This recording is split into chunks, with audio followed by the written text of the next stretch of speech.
So, Graham, a night that began with a lot of excitement, anticipation, ends in, what would you say, disappointment, frustration? How would you put it? Well, there's disappointment because we didn't win, of course, and I think we could all sense the excitement. We all sense the positivity. There was definitely that in the team. I think you have to credit Fulham because they're a well-organised defensive unit. We at times did quite well. At times you could see the lack of connection that you would expect from a team that's got a few guys coming back from injury or been integrated into the team. So it is where we're at the moment, but things to work forward with and things to improve. Yeah, so I was going to say, what was missing and how much of that is down to new players coming back, time to gel? Well, in a football team, sometimes you need that connection, like I said, that understanding from each other, just to sharpen up the decisions, sharpen up the executions. Was that rhythm, combinations, that sort of stuff? Yeah, exactly. And like I said, when you've got, Reece has come back, it's his first game for a while. Enzo's making his first game for us after a day's training, and Misha as well, getting up to speed. So there's a few things to consider there. And like I said, playing against a team that knows what they're doing, that are well organised, defensively strong. With Mitrovic, always a handful. So we have to be disappointed, of course, with the points, but at the same time, we're moving forward as a team, and we'll get better for the experience. So a lot of excitement around Enzo, and quite a week for him, as you touched on. What did you make of his debut? Oh, really good. I mean, like I said, considering he's been in the country not very long, and he doesn't know us, we don't know him, so well in terms of working daily. But I think you could see flashes of his quality, his personality's there, and he'll get better and better the more we work with him. And the other new boys, Madueke, obviously, you took off at half-time. What was the thinking there? Well, he's had a heavy cold this week, and he was just feeling heavy-legged at half-time. We didn't want to take a chance with him. He's still in a process where we're building up his minutes because of his break that he's been on in Ukraine. So that was a decision there. I thought Noni came on and did well. Benoit, as well as a new player, has settled in alongside Thiago well. So there are positives there for us. We just need to gel and improve the team. So how long do you think that takes? How much patience is needed, or does not even the coach know that? Well, it's not. I can't stand in front of you here and give you a time scale. It's our job is to improve. Daily and weekly, and that's the challenge. That's the coaching process. We have to settle down. We have to work with the players. The window's shut, and we have to move forward. You've also talked about tough decisions, and I wonder if we've seen at least one of those today, with Aubameyang not in the matchday squad, not in the Champions League squad either. Can you see a way back for him? Is he still part of your plans? Yeah, of course. Yeah, I had to explain. It was a tough call because he's done nothing wrong, but we wanted to give a bit of minutes to David and give him that opportunity. But Pierre's with us. He'll be with us for the rest of the season, and he'll be fighting for his place. Is that the biggest challenge for you, managing a big group full of world-class players? Well, there's always challenges here. There's lots of challenges at different parts of the club, but it's a fantastic challenge. It's nothing for me to complain about at all. It's exciting, and I'm looking forward to it. Thank you, Graham. Thank you. Thank you. For him to have, Glenn, the fact that he's got all of this money to spend, that he's got all these new players in, some quality players as well. But you know what it's like to be a manager, so how difficult will this also be for him to get the right balance with the starting 11 he chooses? I think that's going to be the major reason whether he stays there long term, which I think the club want him to stay. But I think that is the key. At the moment, he's rebuilding every week. He's building the team, and I feel a little bit sorry for him in the sense that I've seen so many interviews post match, and it's been similar interviews. Well, there's room for improvement. There was some good things we've done, but we've got to improve on this. And he hasn't really had a team where I say, look, there's the Chelsea team. He doesn't know yet what his best team is. Even though if you have a best team, a little bit like Fulham had, and play your best 11 or 13, the rest are not going to be happy. That's then the double problem he's got. But at the end of the day, he's got quality there. Every manager in the world just wants... It's about players and how you mould them, what system you play. If you've got top quality players, which he's got there, and he's going to work with them, this is going to take a little bit longer than he thought when he come from Brighton. Because of the new players coming in as well, the injuries. They've had a lot of injuries to key players as well, which is a fact, not an excuse. But I just feel sorry at the moment. He's not really... He can't come on the front foot with his interviews. He always seems to be at the moment because the results are...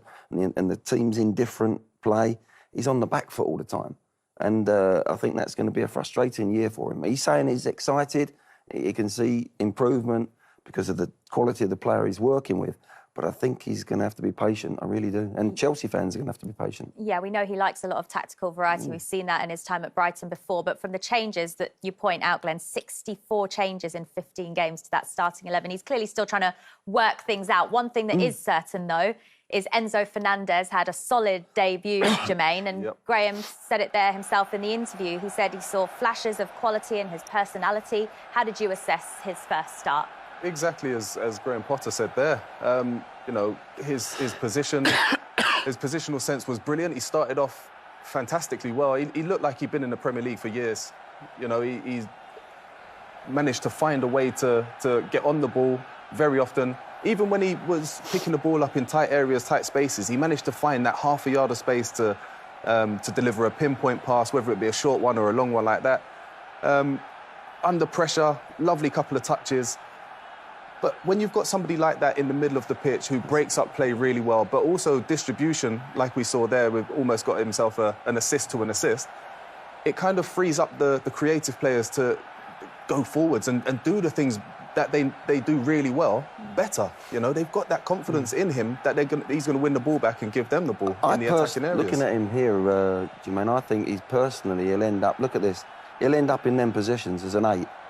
I think he'd be an 8. I think he can play in any of them positions in midfield. He played in that holding role, looked like he'd been playing there for Chelsea all his life. Kept the ball simple, couple of diagonals, hit the best ball of the game. You know, the ball over the top there when they had Havertz had a chance. But for me, looking at him, he's got more in the locker. Yeah, absolutely. He's going to be pushed forward. Now, who's going to play that holding role? Kante comes back and he's fit, OK, but he's still off it a little bit. Kovacic won't do it. Who's going to play there? Jorginho's gone. And I think he's going to have to play in that position. But I'll tell you what, there's more to come from that kid. It really is. In a better position, you'll see him really flourish. Yeah, for a first start, there's certainly some signs of excitement there. One of the other positions that, despite all the money that Chelsea spent, almost around the 300 million mark in January alone, is that there are still questions over that number 9. You were talking about Havertz in the first half and the fact that he's not a natural number 9. Why haven't they invested further in that position? Well, they tried to with Aubameyang, they tried to with Lukaku, and so on and so forth. It's just not happened for them for some reason. They're trying to, with players like Lukaku, for example, his best type of football is not to pin somebody, although he is a big player. It's let him run. You know, he's really quick. With Aubameyang, he's not a number 9. He's more of a Thierry Henry position player. Like, he loves to drift in from the left. So, you know, it depends on what type of football Graham Potter wants to play, the style of football that he would like to adopt, and that will determine the type of striker that they go for. At the moment, you know, Havertz isn't that type of striker. Well, the lack of goals is a real problem. Just 2 goals in 6 in all competitions, 3 goals in their last 6 Premier League games, Glenn. We saw when Fofana came on that he played in that position up top. What did you make of him? Is he the answer? No, he's not the answer. He's not ready now, no. And you can't, even if he had an absolute blinder and scored 2 goals, he wouldn't be the answer yet, Jules. You've got to have a longevity as a youngster to come in at that level at Chelsea. He can do a job, he'll be a good substitution maybe, but, you know, Aubameyang's a strange one. It's not really Graham's fault in many ways. Tuchel bought him. Tuchel had worked and got the best out of Aubameyang when he was at Dortmund. He worked with him for a week, didn't he? Exactly, and then suddenly and he's gone. The manager's gone. Well, what does it say that he's been left out of the Champions League squad, Aubameyang? As Graham just said there, he alluded to it, wasn't his fault. He's done nothing wrong. The facts are he had to... For me, the centre-back... Badiashile. For me, he's been left out, but he was thrown in. He could have thrown his toys out the window there, but he had a real solid game, as you alluded to, Jermaine. Now, the back players in both teams played really well. He looks a really good prospect for me. Now, he's not in the Champions League. He's played tonight, showed a great attitude, and Graham would be delighted with that. But, you know, he's got that problem. It's not the player's fault. It's not the manager's fault. He can only choose those amount. And the new players that they've spent that money on, they're obviously going to be in that Champions League. The only one that, I don't know, who would you would perhaps even leave Koulibaly out? Maybe, I don't know. I just feel it's a difficult one for him with those rules, and maybe the owners didn't really think about that. So, well, that's the manager's problem. Let him deal with that. It's a nice problem to have. If you're sitting there thinking, oh, we're too short here, we ain't got enough, we're going to put some kids in that are not experienced enough, any coach in the world will tell you, give me the quality and if I have to leave 3 of them out, so be it. We've just seen goalless draw between Chelsea and Fulham at Stamford Bridge. Plenty more action to come. It's Sean Dyche's first match in charge of Everton as they welcome the Premier League leaders Arsenal to Goodison Park. Aston Villa face Leicester in a 3 o'clock kickoff, along with Brentford against bottom side Southampton. Brighton, who are flying high in the Premier League, take on Bournemouth.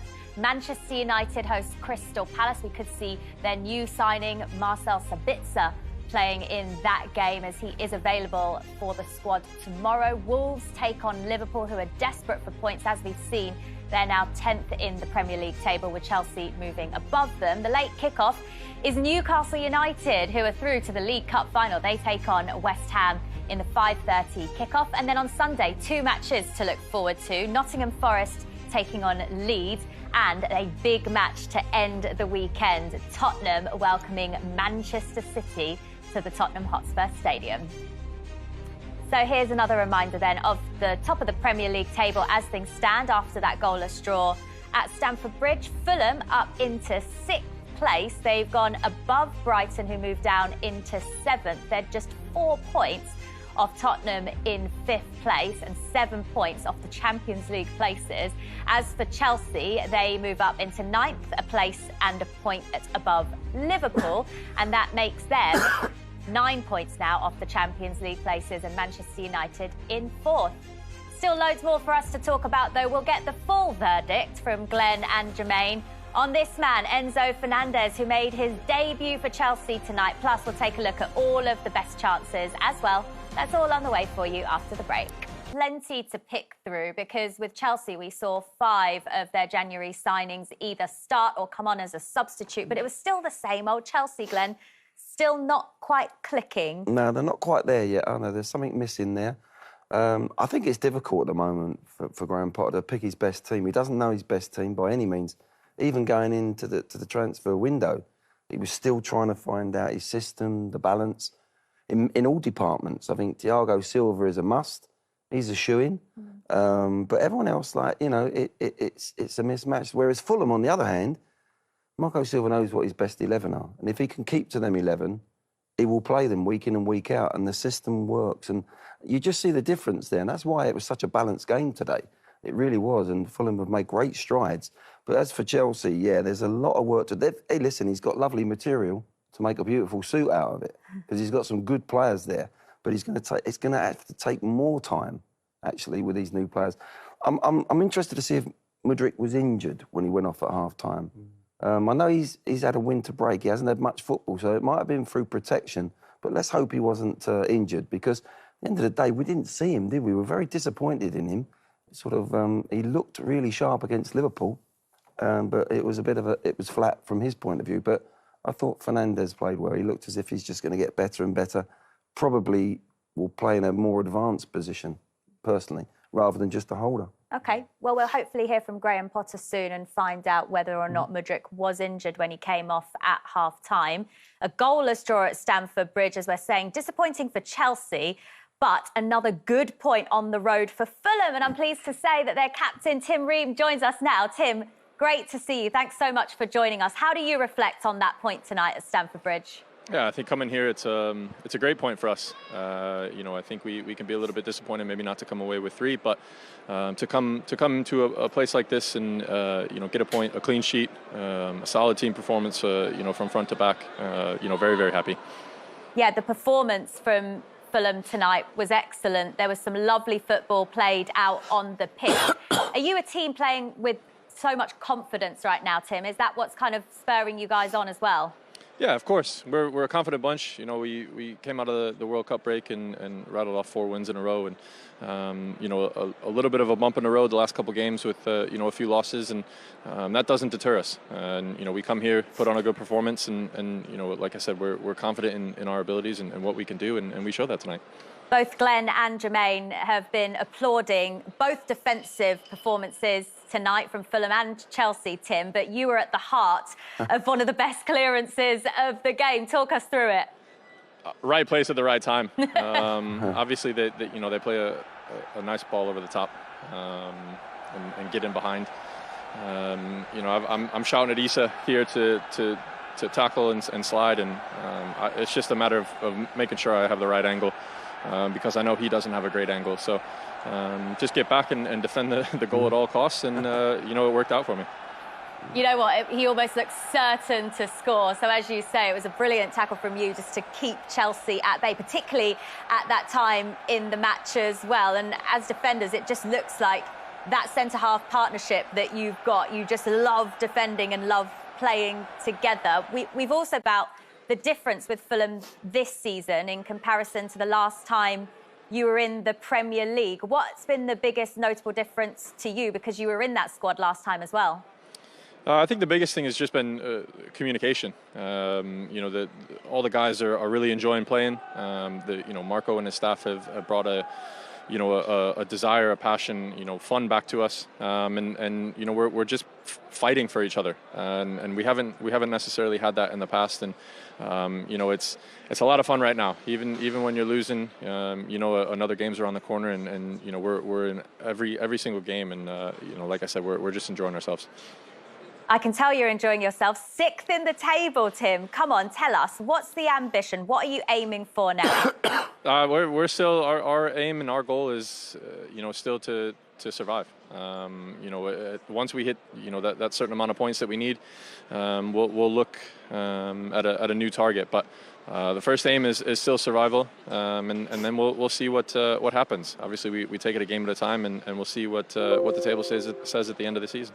There's got to be that belief, though. Surely, come on. Yeah, listen, we're excited. You know, we're happy with where we are. Again, we've said it before. We're a little bit disappointed because we feel like there are games that we drew or lost that we could have gotten more out of. So we do feel that we could be, you know, even better off. But we can't really complain with sitting where we are. Yeah, you're absolutely flying, Tim. Thanks for talking to us. Enjoy the rest of your evening. Thank you. They're flying, aren't they, Jermaine? And when you hear that, there is belief. There's belief in that Fulham dressing room that they can go and reach a European place. How big an achievement would that be for them?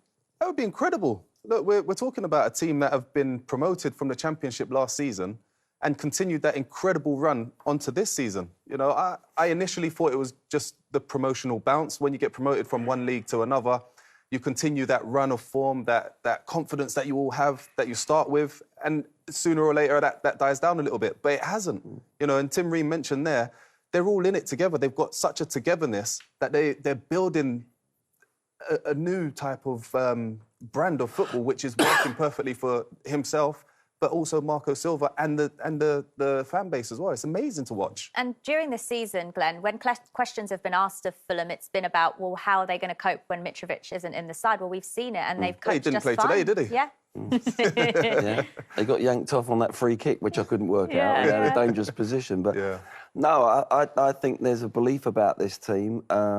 Tim was saying it. It's interesting. It just proves how difficult and how competitive and how difficult and hard this Premier League is when you've got a team 6th in the league at this moment in time, and they're still talking about survival.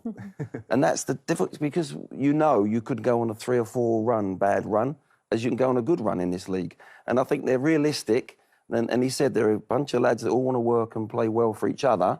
So that no one wants to be the main man. You know, everyone's in it for each other. So you got that team bond and that spirit. But they're technically a good side. They've got a balance to their team. And at the moment, if Mitrovic can still continue to score goals and they can create enough crosses, they'll have a fabulous season. Where they'll end up, probably top half of the table. That would be a great season for them. It must be something about that West London air, because Brentford came up, everyone thought, oh, they'll go back down again. And look what they've done. Yeah. And with hard work and team spirit and all them things that go with football, you know, they're not the best technically team, but they'll work hard. They're going to stay in the league. We know. We can say it. The players themselves will go, oh, well, it's about survival. But they're certainties to be in the top half of the league. Well, I think Chelsea will want a bit more of that West London air, won't they? Let's get some reaction from their camp now. We can hear from one of their new signings. He came on at half-time. Madueke's been talking to us. Noni, obviously a special night for you personally, with it being your Chelsea debut, your Premier League debut. Let's start with the team. What's the mood in that dressing room you've just walked out of? Obviously, we're disappointed. We didn't win the game, which we set out to do.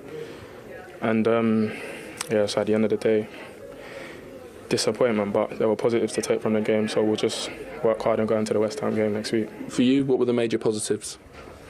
I felt like in spades we controlled the game with possession, and obviously, yeah, we just couldn't get the decisive goal.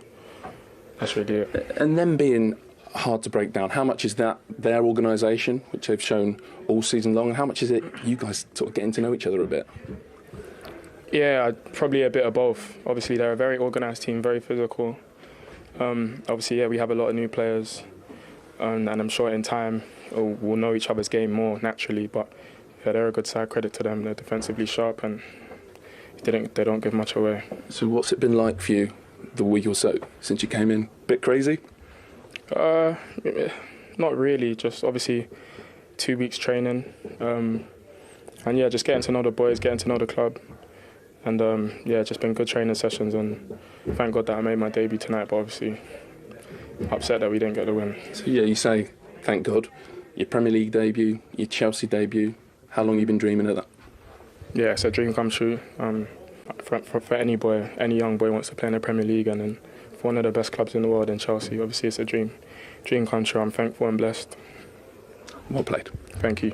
Well, it's really good to hear from one of Chelsea's new signings, isn't it? I think we were all a bit surprised that he came out to do that interview, but he seems very relaxed, very casual in his approach to doing the media duties as well. But what did you make of him out on the pitch? Because you wanted to see more from Mudryk, and he was the player that came on for him. He eventually moved into his more favoured position on the right-hand side when Sterling came on. Is that where we saw him more effective? I think so. Every time he picked the ball up, he was very direct, he was very quick. Look, he showed no fear, and for somebody that's making his debut, that's exactly the kind of impact you want to see. The only thing that was missing from his game today was the final pass or the final shot, you know, that it just takes a split second just to slow it down in the final third. But we see here, he picks the ball up, he looks at the defender, what am I going to do? Whip. Lovely cross as well. Almost made it through to Raheem Sterling. But he had a lot to his game. He got back here, won the ball on the edge of his own 18-yard box. Lovely feet, moves the ball really well. But then he doesn't stand still and admire his pass. You know, he's thinking to himself, right, where can I be a menace? Where could I be a problem for this Fulham defence? Picks the ball up, lovely through ball here to Mason Mount. You'd expect him to cut back onto his left foot and try and get a shot on target. But overall, I thought it was a really good performance. A far better improved performance than the first half. Yeah, it was a good debut from him, wasn't it, Brilliant. Glenn? Are those attributes and those characteristics Jermaine just described something that's been missing from Chelsea this season? A tad, yeah, a tad. I think Mason Mount's found it a little bit. That's the sort of thing that Mason would do consistently. He's found it a little bit difficult.